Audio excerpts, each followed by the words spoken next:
Look at your leaders, your boss, your politicians, your executives. Now ask yourself honestly, are these the most competent people you know? They're not, and you know it. The smartest person you know is probably 3 levels below the CEO. The most strategic thinker in your company is probably stuck in middle management. The most qualified candidate in the last election probably didn't make it past the primaries. This isn't bad luck. This isn't a coincidence. This is the system working exactly as designed. Niccolò Machiavelli observed this pattern 500 years ago in Renaissance Italy. He watched incompetent rulers inherit kingdoms. He watched mediocre politicians rise to power. He watched strategic geniuses remain advisors while fools sat on thrones. And he understood why. Not because the system was broken, because the system was functioning perfectly to achieve its actual goal: stability, not competence; control, not excellence; predictability, not performance. In this video, I'm going to reveal why incompetent people consistently rise to leadership positions, why competent people get filtered out, and why Machiavelli was absolutely right when he said that political systems select for loyalty and manageability, not capability. This will make you angry. Good. Anger means you're seeing clearly for the first time. Let's begin. Machiavelli served in Florentine government for 14 years. He worked with dozens of leaders, some brilliant, most mediocre, several catastrophically incompetent, and he noticed a pattern. The brilliant ones rarely lasted. They were too independent, too strategic, too threatening to those above them. They asked difficult questions. They proposed changes to the system. They couldn't be easily controlled. The mediocre ones? They thrived. They followed orders without questioning them. They didn't threaten their superiors. They were satisfied with their position because they knew they couldn't achieve it anywhere else based on merit. When the Medici family returned to power in Florence, they didn't install the most competent administrators. They installed the most loyal ones. Many were incompetent, but they were controllable, and in a choice between competent but independent and incompetent but loyal, power always chooses loyalty. Machiavelli watched this and understood. Leadership selection isn't about finding the best person for the job. It's about finding the safest person for those doing the selecting. The most incompetent people lead us because incompetence is a feature, not a bug. Let me show you exactly how this works. Before we continue, if you want to understand the real systems of power that nobody talks about, subscribe to this channel and hit the notification bell. I break down Machiavellian strategy, organizational dynamics, and uncomfortable truths about hierarchy every week. And leave a comment telling me, what's the most incompetent leader you've witnessed, and how did they get there? I want real examples. This community learns by recognizing patterns. Now, let's expose why incompetence rises. First mechanism. Competence threatens the hierarchy. Let me explain how this actually works in practice. Imagine you're a mediocre CEO. You got your position through connections, timing, and political maneuvering. Not through being the best at what you do. Now you need to hire a VP. You have 2 candidates. Candidate A is brilliant. They see strategic opportunities you don't see. In meetings, they have insights that make you look slow by comparison. Your board members are impressed by them. You can tell they could do your job better than you can. Candidate B is competent enough to do the role, but not exceptional. They defer to you in meetings. They make you feel smart. They never outshine you. They're no threat to your position. Who do you hire? If you're honest, you hire B.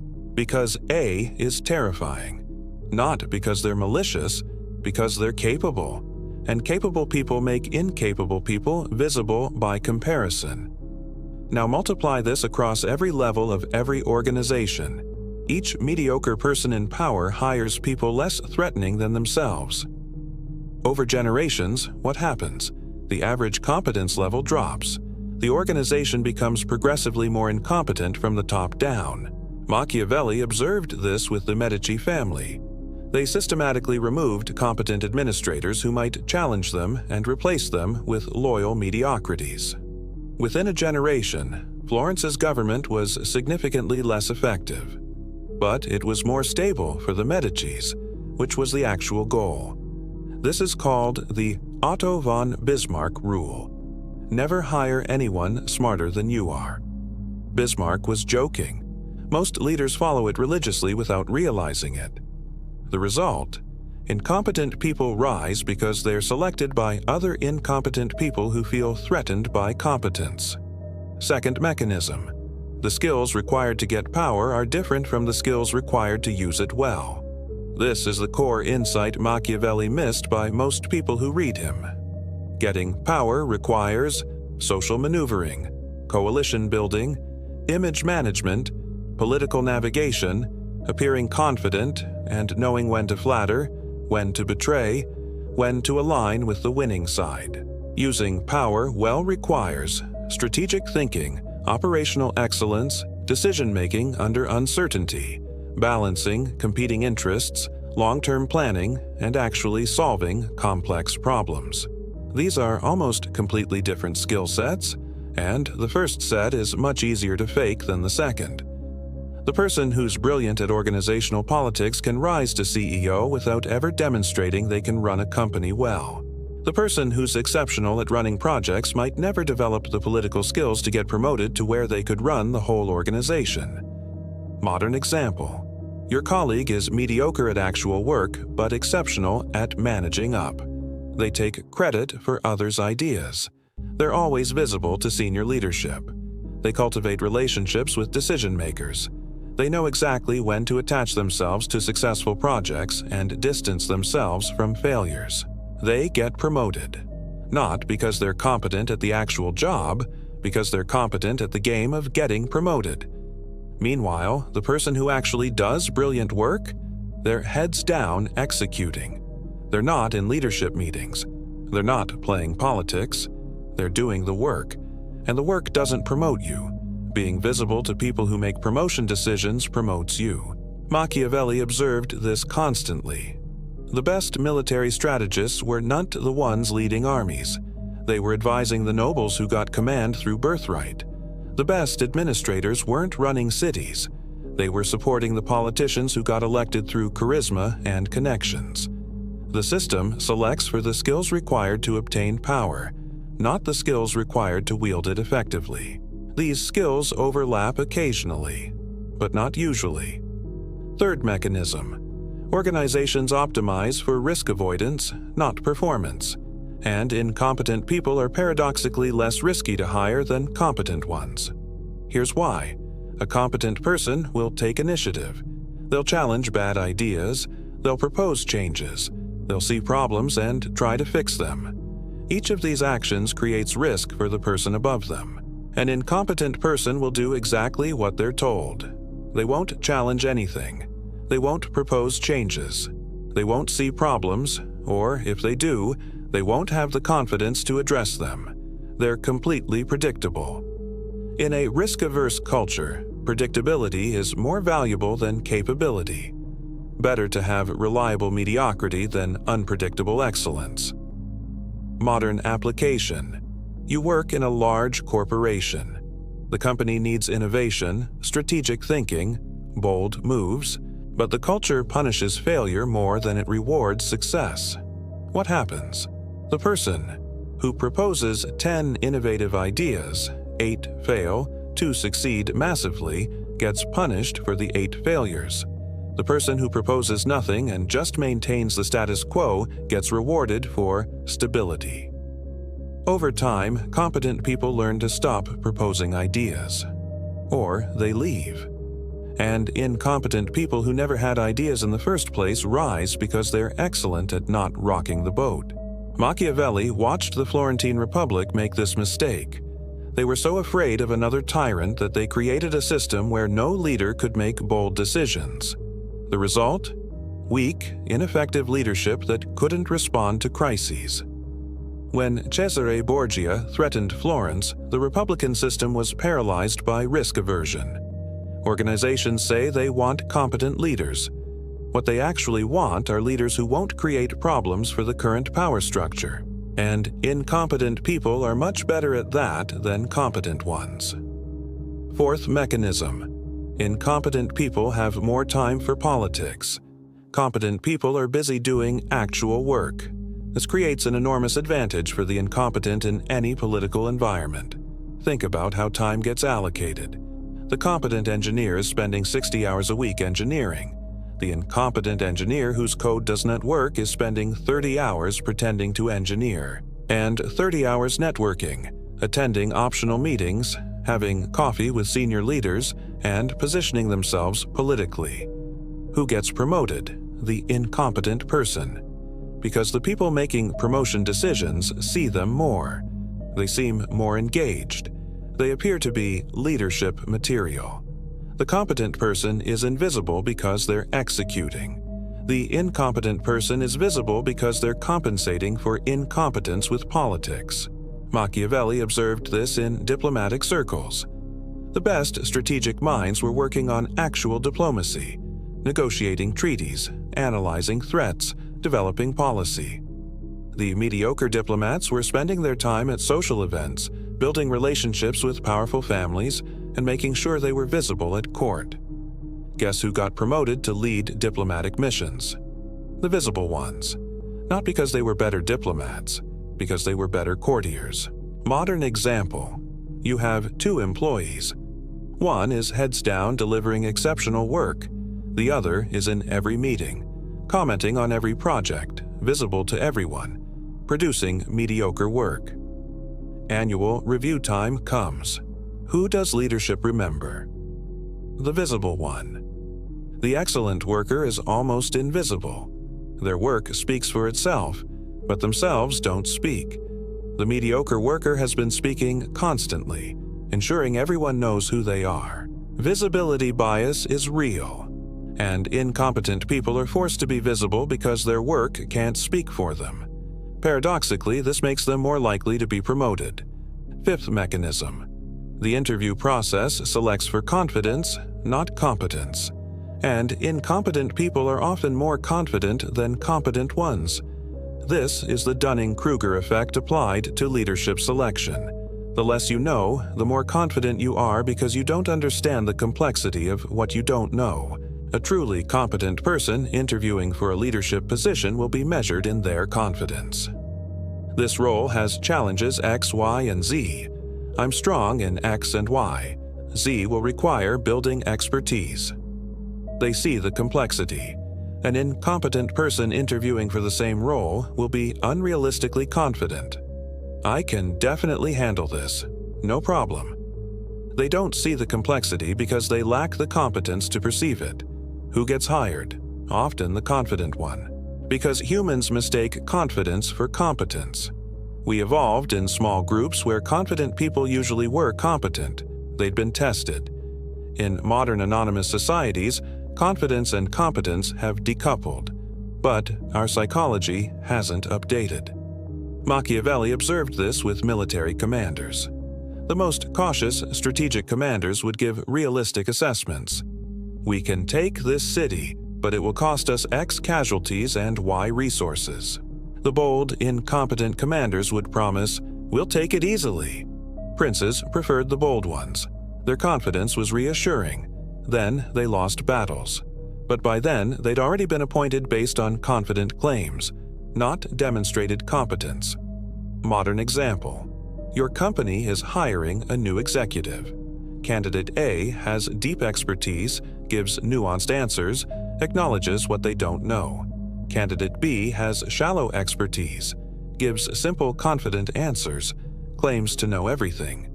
The board hires B. Why? Because A's nuance reads as uncertainty. B's simplicity reads as clarity and confidence. The board doesn't have the expertise to distinguish real competence from performed confidence, so they default to confidence. 2 years later, B's incompetence becomes obvious. But they've already been hired, and firing executives is complicated, so incompetence stays in place. Sixth mechanism. Once incompetent people reach power, they protect themselves by preventing competent people from rising. This creates a self-reinforcing cycle. Machiavelli understood this perfectly. He wrote about how insecure rulers surround themselves with yes-men. Not because yes-men make good advisors, but because competent advisors are threatening. An incompetent leader knows, at some level, that they're not qualified for their position. This creates constant anxiety. The solution: surround yourself with people even less competent than you are. Now you're the smartest person in the room. Your position feels secure. But this has consequences. The organization becomes progressively less effective. Problems don't get solved. Opportunities don't get seized. But the incompetent leader feels safe, which is their primary concern. Modern application: your new CEO is mediocre. Within 2 years, notice what happens. The most competent executives start leaving. Some are forced out. Others see where things are heading and quit. They're replaced by people loyal to the CEO, who are selected for loyalty, not competence. The company's performance declines, but the CEO is surrounded by people who tell them they're doing great. They create metrics that make everything look positive. They blame external factors for failures. The CEO's position becomes more secure even as the organization weakens. This is organizational capture by incompetence, and it's remarkably common. Machiavelli watched the later Medici rulers do exactly this. They removed competent advisors who might challenge them. They promoted family members and sycophants regardless of ability. Florence weakened, but the Medicis felt secure, until external pressures overwhelmed them. But that took generations. The pattern: incompetent leaders create incompetent organizations to protect their own incompetence. Competence is systematically eliminated because it's experienced as threat, not asset. Seventh mechanism: we promote based on performance in the current role, not capability for the next role. This is the Peter Principle. People rise to their level of incompetence. Machiavelli observed this but didn't name it. He watched excellent field commanders get promoted to strategic leadership positions and fail. The skills weren't transferable, but the promotion seemed logical. Modern version: your best salesperson becomes sales manager. They're terrible at management. Managing people requires completely different skills than doing sales. But they were the best performer in the lower role, so they got promoted. Now you have a mediocre sales manager, and you've lost your best salesperson. The person is incompetent at their new level, but demoting them is culturally difficult, so they stay incompetent in leadership. Multiply this across every level of every organization. The best individual contributor becomes a mediocre team lead. The best team lead becomes a mediocre director. The best director becomes a mediocre VP. Each level, people rise based on performance at the previous level, until they reach a level where they are incompetent and stop rising. The result: every hierarchy fills with people who are incompetent at their current level but were competent at their previous level. Leadership positions fill with people who were good at something else, not good at leading. This is why incompetent people lead us. The system promotes people until they fail, then leaves them in positions of failure indefinitely. Eighth mechanism: incompetence is easier to hide in leadership positions than in execution positions. An incompetent engineer writes bad code. It doesn't compile. An incompetent leader makes bad decisions. The consequences take years to manifest. Machiavelli noticed this gap between action and consequence in political leadership. A prince makes a strategic mistake. The full consequences don't appear for 5 years. By then, circumstances have changed. The mistake can be blamed on changed circumstances, bad luck, or subordinates' failures. Meanwhile, the craftsman who makes a mistake sees the consequence immediately. The table collapses. The sword breaks. Immediate feedback. No room to hide. Leadership has long feedback loops. This allows incompetent leaders to survive because 1. They can take credit for short-term gains while long-term costs are invisible. 2. When long-term costs appear, they can blame someone else or claim circumstances changed. 3. They can get promoted or move to another position before consequences catch up. Modern example: a CEO implements cost-cutting that boosts quarterly earnings. Stock goes up. They get a bonus. They tout their success. 3 years later, the cost-cutting has gutted R&D, demoralized talent has left, and the company is declining.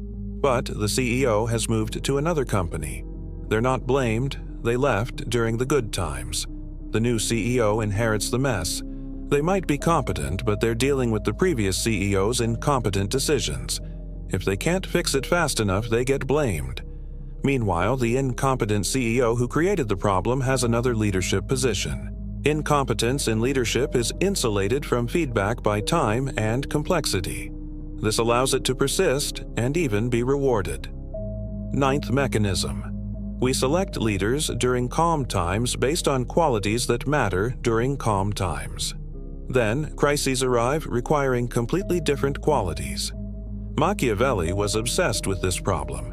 He watched Florence select leaders during peacetime who were excellent at consensus building, diplomacy, and maintaining stability.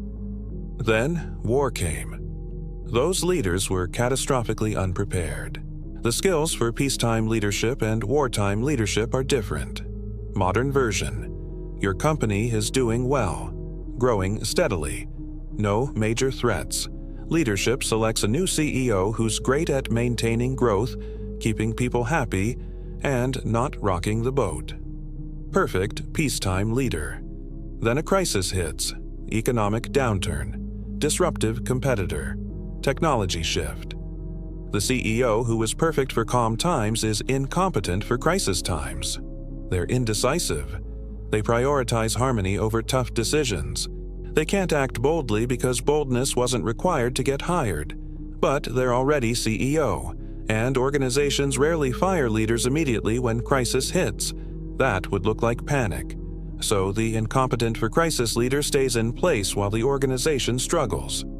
By the time it's obvious they need to be replaced, significant damage has been done, and the next leader they hire will probably be selected based on the current crisis, but might be incompetent for whatever comes after that. Machiavelli's conclusion: there's no such thing as a leader competent for all seasons. But we pretend there is when we make selection decisions. So we end up with leaders incompetent for the actual challenges they face, because they were selected for different challenges that existed when we hired them. Here's what all of these mechanisms add up to. Incompetent people don't lead us by accident. They lead us because the system is designed, not consciously but structurally, to elevate incompetence over competence. Competence threatens the hierarchy. The skills for getting power differ from the skills for using it well. Organizations optimize for risk avoidance, not performance. Incompetent people have more time for politics. We mistake confidence for competence. Incompetent leaders protect themselves by preventing competent people from rising. We promote based on past performance, not future capability. Leadership incompetence has long feedback loops that allow it to hide. And we select leaders for one context who are incompetent for the context they actually face. These 9 mechanisms work together to create organizational systems where incompetence rises and competence is filtered out. Not always, not everywhere, but systematically and predictably enough that it's the norm, not the exception. Machiavelli saw this clearly. He watched it happen over and over, and he understood. If you want to understand political systems, don't ask what they say they're optimizing for. Ask what they actually select for. And what they actually select for is rarely competence. Usually, it's loyalty, manageability, risk aversion, political skill, confidence, and non-threatening mediocrity. So, what do you do with this information? You have 3 options. Option 1. Deny it. Believe in meritocracy. Trust that competent people eventually rise. Keep your head down, do excellent work, and wait for recognition. This is the most comforting option. It's also the least realistic. Option 2. Become the incompetent person who rises. Learn the political skills. Master the appearance of competence without the substance. Play the game as it actually exists. This works for individual success. It's also how the system gets progressively worse. Option 3. Become competent at both the work and the game. Be excellent at what you do and politically savvy about how organizations actually work. Use your political skill to create space for competence to matter. When you get power, break the cycle by promoting actual competence. Machiavelli would advocate for option 3. Not because it's moral, because it's effective. The leader who is both competent and politically aware is the most dangerous to the existing incompetent hierarchy and the most capable of actually building something that lasts. But option 3 is hard.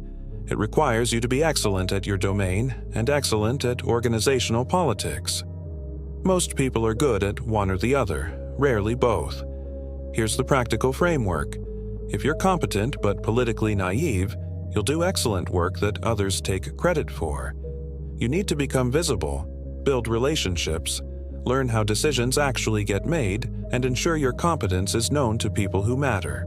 If you're politically skilled but not deeply competent, you can rise, but eventually your incompetence will catch up to you. Develop real expertise, build actual capability. Make yourself competent enough that you deserve the position your political skills can get you. The world needs leaders who are both competent and politically aware. People who understand how the game works but play it in service of actual excellence, not just personal advancement. That's rare, which is exactly why incompetent people usually lead us, because the combination of competence and political awareness is much harder to develop than either alone. Machiavelli was right. The most incompetent people lead us because the system selects for qualities that help people obtain power, not qualities that help them use power well. This has been true for 500 years. It's true now. It will be true 500 years from now unless enough people understand the system well enough to change it from within. You now understand the 9 mechanisms that elevate incompetence. You can't unknow this. Every meeting, every promotion, every leadership decision, you'll see these mechanisms at work. The question is, what will you do with this knowledge? Will you use it to become another incompetent person in power? Will you ignore it and hope meritocracy somehow prevails?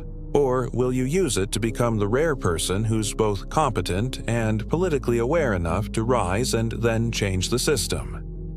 Machiavelli couldn't change Florence's system, but he understood it. He wrote it down. And 500 years later, we're still reading him because he saw reality clearly instead of pretending it was something else. See reality clearly. The most incompetent people lead us because the system is designed to elevate them. Now you know why. Now you can decide what to do about it. See you in the next one.